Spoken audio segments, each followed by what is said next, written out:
आप जानते हैं जिस दिन आपने ये चीज सीख ली ना, ट्रस्ट मी, आपको पता नहीं है खुदा आपके लिए क्या कुछ कर बैठेगा। आज प्रॉब्लम ये है, we are so occupied with our self, हम खुद से बहुत जुड़े हुए। फीलिंग्स कहती हैं तू अकेला है, विश्वास कहता है खुदा तेरे साथ है। आप किसकी सुनते हैं? फीलिंग्स कहती हैं तू अकेला है, कोई नहीं है तेरे साथ, सब बातें करने वाले लोग हैं तेरे साथ कोई नहीं है। इतना कुछ बताने के बाद जकरिया कहता है मैं कैसे, मुझे बेटा कैसे आ सकता है स्वर्गदूत, मैं बूढ़ा हूं। जब तक वो खुद से जुड़ा हुआ था, वो अविश्वास से जुड़ा हुआ था। आप जानते हो हम मसीह लोगों ने, हम इतने उत्तम परमेश्वर के बच्चे होने के बाद भी हम कई बार निराश और परेशान क्यों होते हैं? जानते हो क्यों? क्योंकि उस उत्तम को हमने अपनी जिंदगी में कोई खास स्थान नहीं दिया। That is our problem. हम जो कुछ करते हैं ना, हम ये नहीं सोचते हैं कि क्या वर्ड ऑफ गॉड इसे सपोर्ट करता है, क्या परमेश्वर का वचन इस चीज को सपोर्ट करता है। मैं एक बात पढ़ रहा था कि आपको पता है ना, इतिहास है, बहुत सारे मैन ऑफ गॉड लॉकअप में गए हैं, सालों तक जेल में गए हैं। वॉचमैन ने लगभग अपनी आधी से ज्यादा जिंदगी जेल में बिताई। और आपको पता है एक दिन क्या हुआ? बाइबल बताती है पतरस प्रचार कर रहा था, वो लोगों को जीसस के बारे में बता रहा था। अचानक लोगों ने सुना कि ये लोग उस नाम से बातें कर रहे हैं, तो उन कुछ लोगों ने इनको पकड़ लिया, पकड़ के मारा, पीटा, फिर धमका के जेल में डाल दिया। लेकिन जिस दिन वो रिहा हो रहे थे ना, उन्हें एक वार्निंग दी गई। उनको कहा गया अब सुनो, इस नाम से फिर बात मत करना। पतरस, जानते हो पतरस ने ऐसा नहीं कहा ठीक है ठीक है ठीक है नहीं करेंगे। पतरस ने उनको कहा क्या ये सही होगा कि हम परमेश्वर की बात को छोड़ के तुम्हारी माने? हमसे तो ये नहीं होगा। और लिखा है वहां से निकलने के बाद अगेन दे प्रीच गॉस्पेल, वो फिर से सुसमाचार प्रचार करने लगे। मुझे ये वाक्य इतना अच्छा लगता है जो पतरस ने कहा, क्या ये सही है कि हम खुदा की बात को छोड़ के तुम्हारी बात माने? मेरे भाइयों, मेरी बहनों, यह सिद्धांत कब बनेगा आखिर? कब आप इस जीवन, कब आप, मुझे नहीं लगता है कि मैं कोई रॉकेट साइंस की बात कर रहा हूं, कोई बड़ी बात। मैं सिंपल ट्रुथ आपको समझा रहा हूं। आप में से बहुत सारे जो लोग हैं, मुझे बताइए, यू आर ईटिंग टोबैको, समझो आप तंबाकू खाते। आपको पता है आप क्या कर रहे हैं? आप परमेश्वर के मंदिर को नाश कर रहे हैं। अगर आप बहन हैं,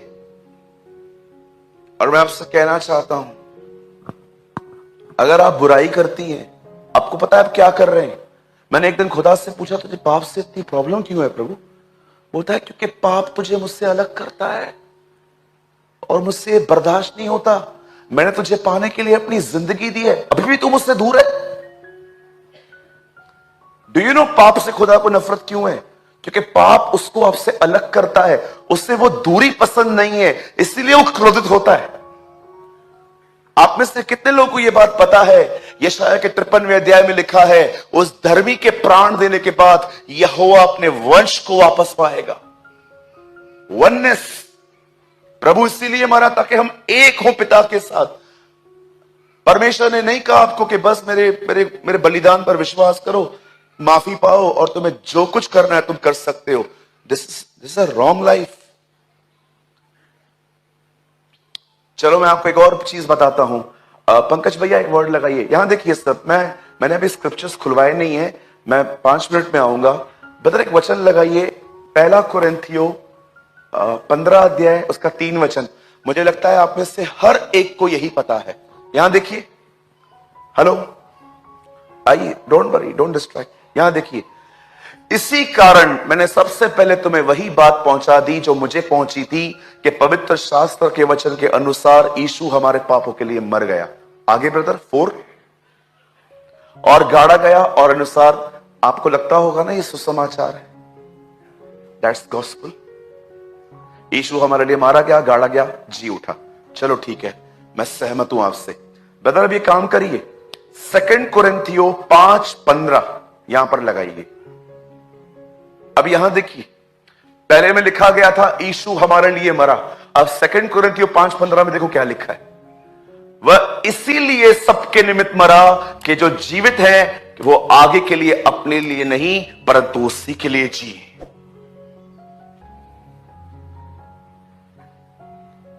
परंतु उसके लिए जो उनके लिए मरा।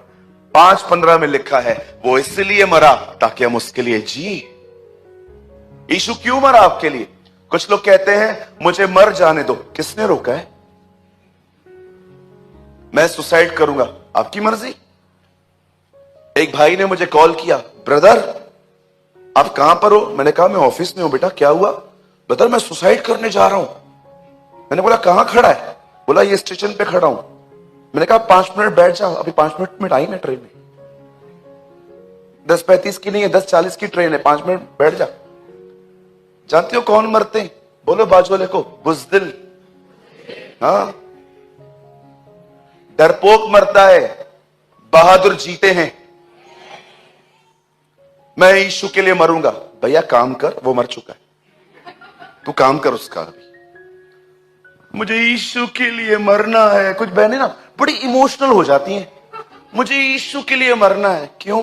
जीते जी किससे जलती नहीं तुम्हारी, इसीलिए। बोलो अपने बाजू वाले को, आपको मरने की जरूरत नहीं है, प्रभु मर चुके हैं, अब आप उसके लिए जियो। मुझे मरना है, पता नहीं क्या क्या, मुझे मरना है, मुझे मरना है। प्लीज ये नॉनसेंस मेरे सामने तो मत करना, ओके? मैं टाइम टेबल दे दूंगा कैसे मरना है।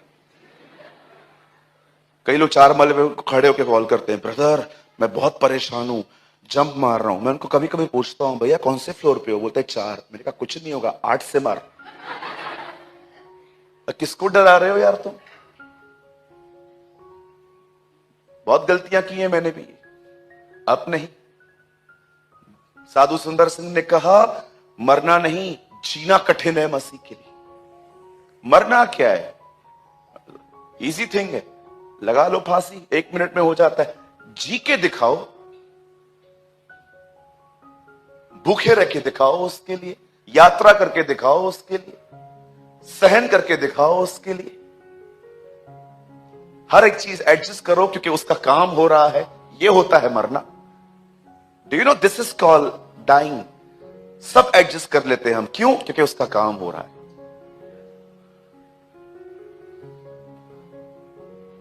कहिए अपने पास वाले से, मरना नहीं है जीना है उसके लिए।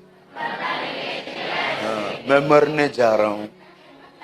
क्यों जा रहा है? इधर या हम मिलके ही मारते हैं तुझे। Why are wasting your time? इतना उधर जाएगा, गवर्नमेंट को तंग करता रहता है तू। इधर आओ, हम ही मारते हैं तुम्हें।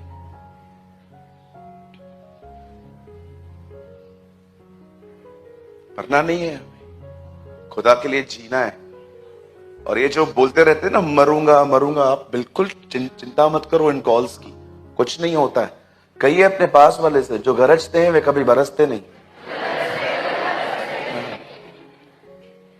ये मालूम है क्या है? मैं आपको बताता हूं। ये गंदी आत्मा एक्चुअली एक ये है, जस्ट लोगों का फोकस चेंज करना, अपने पे लाना, ताकि मुझे सिंपैथी मिले, ताकि लोग आके मुझे चौथे माले पे आके कहें क्या हुआ, मैं बहुत तंग हूं। हम तुझसे तंग हैं, मैं बहुत तंग हूं, मैं मरना चाहता हूं। और आप देखो, आप जैसा उसको बोलोगे ना, नहीं नहीं मर, ठीक है मैं नहीं मरता हूं, वो जस्ट आपका वेट कर रहा था कि थोड़ी सिंपैथी मिले। आपने कभी कभी बच्चे को देखा है वो रोता है और आप उसको निहारो, फटता है। साहिल जब छोटा था ना तो उसको कर्टन्स नीचे गिराने की बड़ी आदत थी। मतलब वो सीधा कहां जाता था, लोगों के घर पे कर्टन्स से खींचता था। तो कई बार मुझे मेरी बड़ी बहन मुझे बोलती थी इसको मना कर, मैं उसको बोलता था मत देख उसको देख ही मत। और हम लोग ऐसी बात करते थे, फिर हम उसको टेढ़ी आंखों से देखते थे, कुछ नहीं करता था, मैं चला आता था, बोलता था कि क्या यार वैल्यू ही नहीं है यार देखता ही नहीं है कोई मुझे। ये चाइल्डिश बिहेवियर से बाहर आइए। ओके, कभी कभी आपने देखा है कुछ कुछ सिस्टर्स ऐसे 5 मिनट में 5 बार बाल खोलती हैं।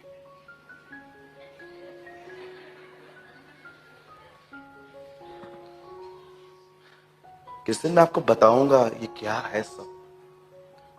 We have a tremendous lust कि लोग मुझे देखें, लोग मुझे सुने, लोग मेरे बारे में जाने। बिल्कुल नहीं। गेट रिड, बाहर आओ उनसे। आपके अंदर एक ही चीज होनी चाहिए कि मेरा खुदा मुझे देखे, वो मुझे सुने, वो मुझे समझे।